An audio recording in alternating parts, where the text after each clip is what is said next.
তারা যদি এলাকাবাসী একসাথে সংঘবদ্ধ সেই জিনিসটা প্রতিরোধ করে, এটা প্রতিরোধ করা সম্ভব। ধরেন যারাই এই বিশৃঙ্খলাগুলো সৃষ্টি করতেছে তারা কয়জন, 10 জন 15 জন।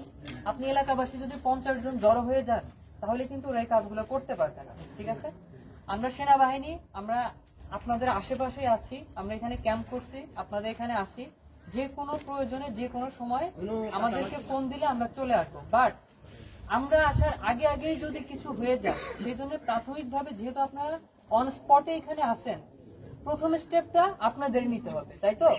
তো আপনারা সবাই আপনাদের কাছে যা আছে সংঘবদ্ধ হয়ে যেভাবেই হোক এই জিনিসগুলো প্রতিহত করবেন, পাশাপাশি আমাদেরকে খবর দিবেন।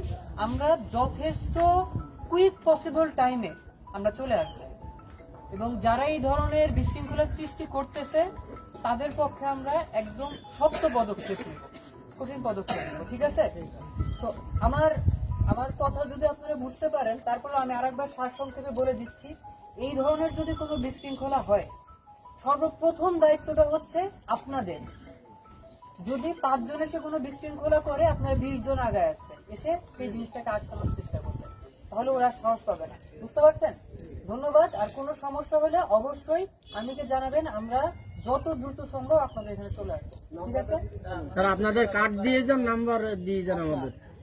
কার্ড নাম্বার আমাদের এইখানে স্থানীয় প্রশাসনের মাধ্যমে চ্যানেলে সব জায়গায় দেয়া আছে, তারপরেও আপনারা নিয়ে রাখতে পারেন। আচ্ছা, আমার নাম্বারটা 01733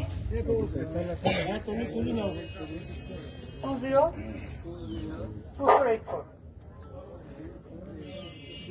আপনারা কোনো সমস্যা হলে কল দিবেন, আমরা চলে আসবো। বাট আপনাদের প্রতি বিনীত অনুরোধ থাকবে, সেই জিনিসটা প্রথমে আপনারা যখন হচ্ছে তখন আপনারা নিজেরা প্রথমে সেই জিনিসটাকে প্রতিহত করবেন। ঠিক আছে? আমি এই জিনিসটা আশা করতে পারি। ধন্যবাদ। আর এইখানে কোনো ধর্ম বর্ণ কোনো কিছু করবেন না। সে যেই হোক, সে একজন মানুষ, যার বাসায় যার এলাকায় যেখানে হোক, মন্দির মসজিদ যেখানে আক্রমণ হোক, এলাকাবাসী সবাই একসাথে যে সেটা প্রতিহত করবেন। বুঝতে পারছেন? ধন্যবাদ।